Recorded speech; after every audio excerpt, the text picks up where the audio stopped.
সম্মানিত বন্ধুরা, আমরা অনেকেই জানি না দান করলে আপনার বালা মুসিবতগুলো দূর হয়ে যাবে। আসসালামু আলাইকুম ওয়া রাহমাতুল্লাহি ওয়া বারাকাতুহু।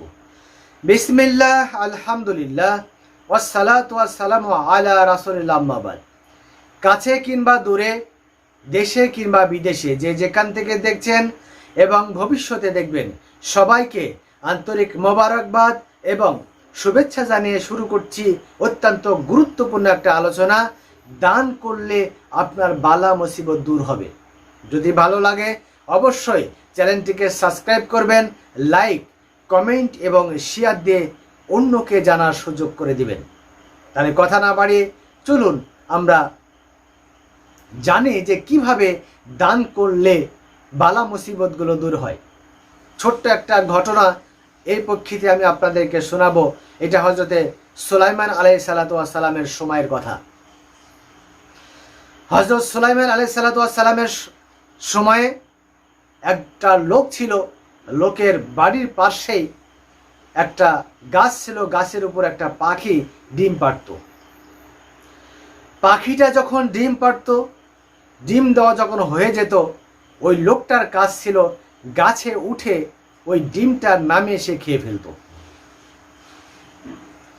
এই অবস্থা দেখে বেশ কয়েকবার যখন এইরকম ঘটনা ঘটেছে, পাখিটা চিন্তা করলেন এইভাবে চলতে দেওয়া যায় না। সুতরাং তিনি হযরত সুলাইমান আলাইহিসসালাতু ওয়াসসালামের কাছে গিয়ে বললেন যে অমুক ব্যক্তি আমার ডিম পেড়ে খেয়ে নেয়, সুতরাং আমি এই লোকের বিচার চাই, এ লোক যেন আমার ডিম আর না খায়। এই কথা শোনার পরে হযরত সুলাইমান আলাইহিসসালাতু ওয়াসসালাম লোকটাকে ডাকলেন, ডেকে বললেন যে তুমি কি অমুক পাখির ডিম খাও? সে বলল, হ্যাঁ, আমি ডিম খাই।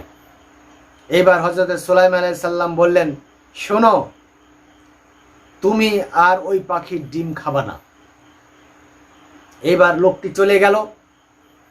কিছুদিন পর যখন পাখি আবারও ডিম দিয়ে দিল, ডিম দেওয়ার পর যখন বাচ্চা ফোটাবে এমন সময় যখন বসে গেছে, লোকটা আবারও গাছের উপরে উঠে ডিম নামিয়ে খেয়ে ফেলেছে। এবার পাখিটা আবারও হযরত সুলাইমান আলাইহিসসালাতু ওয়াসসালামের কাছে চলে গেলেন। যাওয়ার পরে বললেন যে দেখেন, আপনার কাছে তো আমি একটা বিষয় নালিশ করেছিলাম, কিন্তু এর কোনো পদক্ষেপ আপনি নেন নাই। ওই লোকটা তো আবারও আমার কাছ থেকে ডিম, আমার যে ডিম ছিল, ডিমটা তো নামিয়ে খেয়ে ফেলেছে।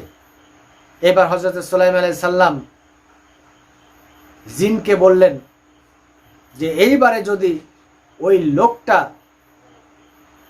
আবারও গাছের উপর উঠে যদি ডিম নামানোর চেষ্টা করে, তাহলে তুমি ওই গাছ থেকে তাকে জমিনের মধ্যে নিক্ষেপ করবা। কথা অনুসারে যখন নির্দিষ্ট সময় হয়ে গেল, পাখি ডিম দেওয়ার যখন সময় হয়ে গেল, পাখি ডিম দিয়ে ফেললো। যখন বাচ্চা ওঠানোর জন্য তা দিবে, লোকটা আবারও ওই পাখি ডিম খাওয়ার জন্য গাছটা বেয়ে উপরে উঠছিল।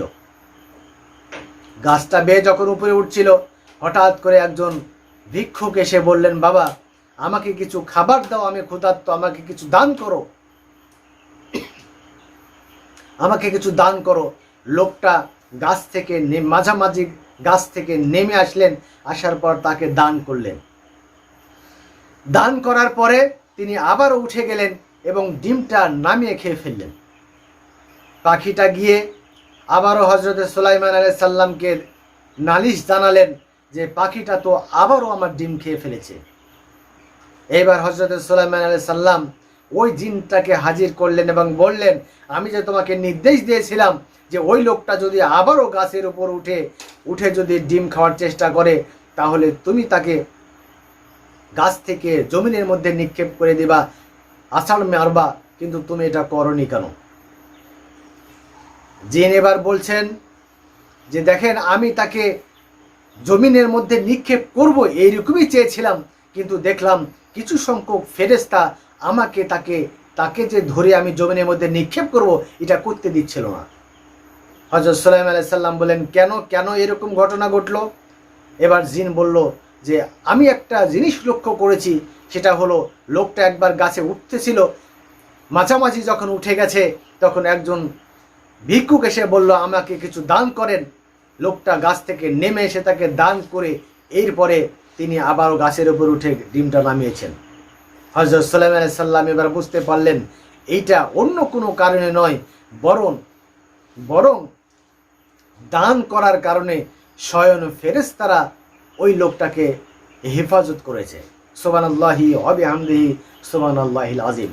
আমরা এই ঘটনা থেকে যেটা বুঝলাম যে যদি আমরা দান করি তাহলে আমাদের যে বালা মুসিবতগুলো রয়েছে এই বালা মুসিবতগুলো দূর হয়ে যাবে।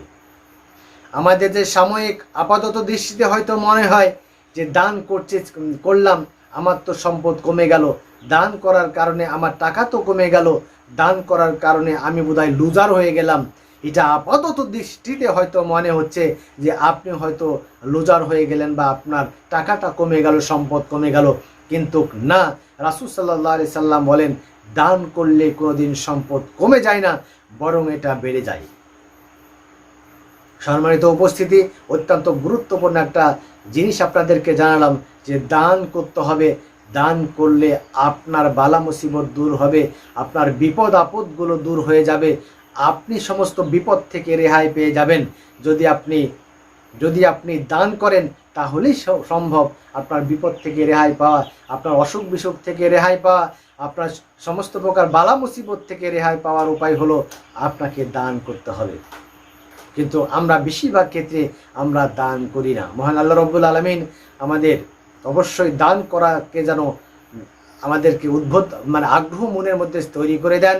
আর যারা এই ঘটনাটা শুনলেন আপনারা অবশ্যই ঘটনাটা শেয়ার করে দিবেন, কারণ অনেকেই জানে না যে দান করলে বালা মুসিবত দূর হয়ে যায়, অনেকেই জানে না যে দান করলে বিপদ আপদ দূর হয়, অসুখ বিসুখ দূর হয়ে যায়, দান করলে সমস্ত বালা মুসিবত থেকে মহান আল্লাহ রাব্বুল আলামিন কুদরতিভাবে হেফাজত করেন। এই জিনিসটা অনেকেই জানে না।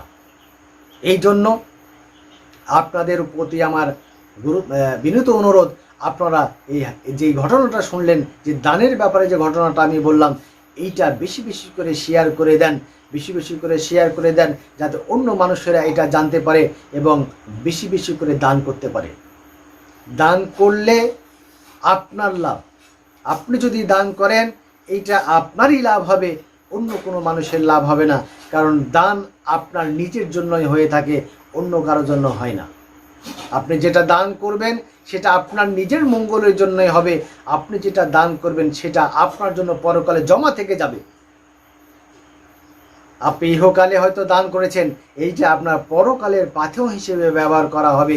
এই জন্য আসুন আমরা প্রত্যেকেই বেশি বেশি করে আল্লাহ এবং আল্লাহ রাসূলের পথে দান করি। মহান আল্লাহ রাব্বুল আলামিন আমাদের সবাইকে দান করার জন্য তৌফিক দান করুন।